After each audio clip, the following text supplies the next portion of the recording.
اللہ تعالیٰ کہ ہم سب بے دام غلام ہیں۔ اللہ نے ہماری جانوں کو خرید لیا ہے اور ہم سب کو اللہ رب العزت نے اس دنیا میں آخرت کی تیاری کے لیے بھیجا ہے، اور ہم ہیں کہ کام میں سستی کر رہے ہیں، ہم ہیں کہ آخرت کی تیاری میں کوتاہی کر رہے ہیں، ہم ہیں کہ آخرت کے کاموں میں غفلت برت رہے ہیں۔ اور ایسا بھی نہیں کہ ہمارا مالک ہمیں نہیں دیکھ رہا ہے، بلکہ ہمارا مالک تو ہر وقت دیکھ رہا ہے۔ وہ قرآن پاک میں کتنی جگہ ہمیں یہ احساس دلا رہا ہے اور اسے باور کروا رہا ہے کہ میں تمہاری ایک ایک حرکتوں کو دیکھ رہا ہوں، میں تمہاری آنکھوں کی خیانت کو بھی دیکھ رہا ہوں اور تمہارے دل میں چھپی باتوں کو بھی جان رہا ہوں۔ وہ کہیں کہتا ہے اِنَّهُ بِعِبَادِهِ لَخَبِيرٌ بَصِيرٌ کہ وہ اپنے بندوں سے باخبر ہے، وہ اپنے بندوں کو دیکھ رہا ہے۔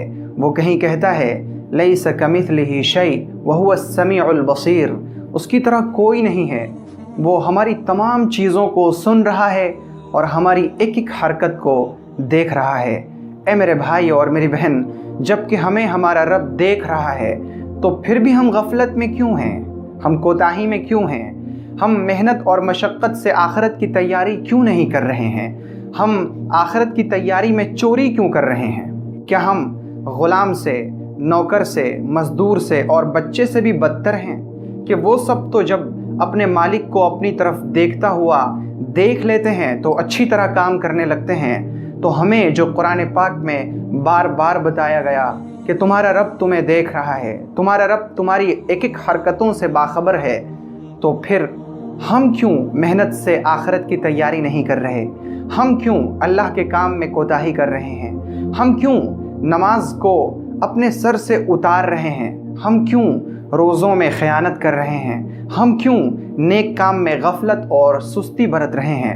ذرا سوچئے، اور آپ اس بات کو بھی سوچئے کہ اللہ رب العزت نے ہمیں اپنے وجود کا، اپنے قرب کا، اپنے ہمیشہ حاضر ہونے کا احساس دلاتے ہوئے قرآن پاک میں یہاں تک کھول کر بیان فرما دیا کہ جب تم دو لوگ مل کر سرگوشی کرتے ہو، آپس میں بات کرتے ہو، کان میں ایک دوسرے کے بات کہتے ہو، تو سنو، تم تب بھی تنہا یا تم تب بھی صرف دو نہیں ہوتے، بلکہ تم دونوں میں کا تیسرا میں ہوتا ہوں۔ اور جب تم تین لوگ مل کر آپس میں باتیں کرتے ہو تو تم صرف تین نہیں ہوتے، بلکہ ان کا چوتھا میں ہوتا ہوں۔ اور جب تم چار لوگ مل کر آپس میں باتیں کرتے ہو اور تم سمجھتے ہو کہ تمہیں کوئی نہیں دیکھ رہا ہے، تمہیں کوئی نہیں سن رہا ہے، تو سنو اور اس بات کو یاد رکھو کہ ان میں کا پانچواں میں ہوتا ہوں۔ جی میرے بھائی اور میری بہن، اور اللہ نے یہ بھی تو فرمایا وَإِذَا سَأَلَكَ عِبَادِي عَنِّي فَإِنِّي قَرِيب کہ اے محمد،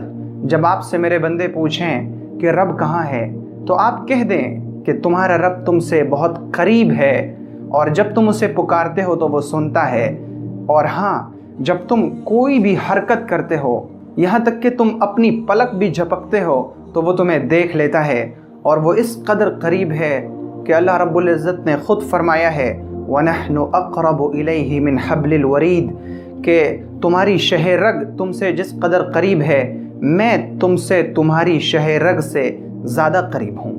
جی میرے بھائی اور میری بہن، ہم ذرا سوچیں کہ اللہ جو ہمیں ہر وقت دیکھ رہا ہے، وہ ہمیں اس وقت بھی دیکھ رہا ہے جب ہم اندھیری اور تاریک کوٹھری میں بند ہو کر، دروازوں میں کنڈی لگا کر، کھڑکیوں کو بند کر کے، لائٹ کو آف کر کے اپنے موبائل کی اسکرین پر گندی تصویریں دیکھ رہے ہوتے ہیں، تب بھی وہ ہمیں دیکھ رہا ہوتا ہے۔